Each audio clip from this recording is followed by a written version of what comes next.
As long as I have life, as long as blood flows through this arm of mine, I shall not leave the cause of freedom. I am only a woman, only a poet. But as a woman, I give to you the weapons of faith and courage, and the shield of fortitude. And as a poet, I fling out the banner of song and sound, the bugle call to battle. Sarojini Naidu. Sarojini Naidu, a political leader, feminist, poet, and the first Indian woman to serve as president of the Indian National Congress and as governor of an Indian state, was born on February 13, 1879, in Hyderabad. She was titled India's Nightingale by Mahatma Gandhi. Sarojini was the eldest daughter of Agoranath Chattopadhyay, the principal of Nizam's College in Hyderabad, a Bengali Brahmin. She enrolled in the University of Madras at the age of 12, and went on to study at King's College, London, and then Girton College, Cambridge, from 1895 to 1898. Sarojini was into writing since the age of 12.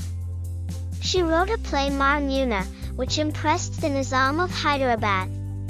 In 1905, her first collection of the poem was published, which is named as The Golden Threshold.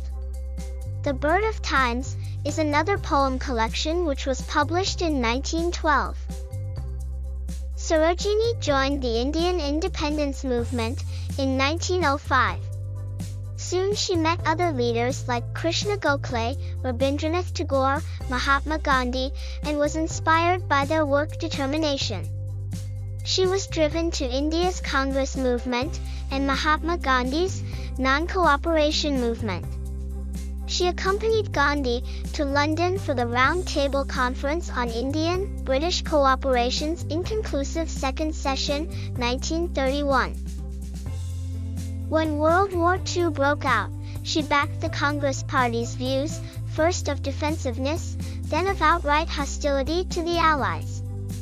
She was appointed governor of the United Provinces, now Uttar Pradesh, in 1947, a position she held until her death.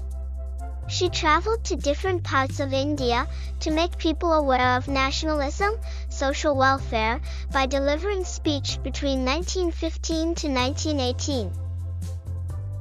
Later in 1917, she was also accompanied by her colleague, Annie Besant. She also helped to establish the Women's Indian Association in 1917. In 1925, she also presided over the annual session of Indian National Congress in Kanpur. Naidu also presided over East African Indian Congress 1929 session in South Africa. She was the one who got arrested with other Congress leaders for participating in the Salt March. She headed the Civil Disobedience Quit India movement as a leader from the front. She also spent around 21 months in jail due to repetitive arrest by the Britishers.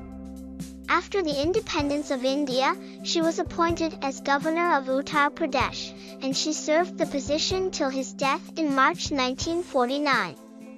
Naidu died of a cardiac arrest in Lucknow at the age of 70.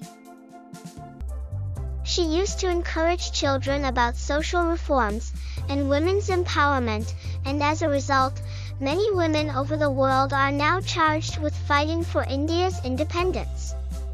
These were some significant events in Indian Nightingale's existence.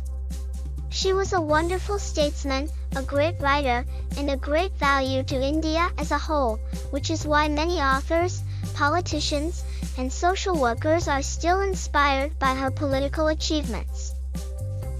Sarojini Naidu continues to be an inspiration to all women. She gave women power and set a precedent that is still followed today. She was a lady full of energy, intellectual, sweet, courageous, with a charming personality. She was a great leader, as well as a speaker with humor emotions. She was a leading face of the freedom fighters. She will always be remembered in history for her great doing for India. Thank you.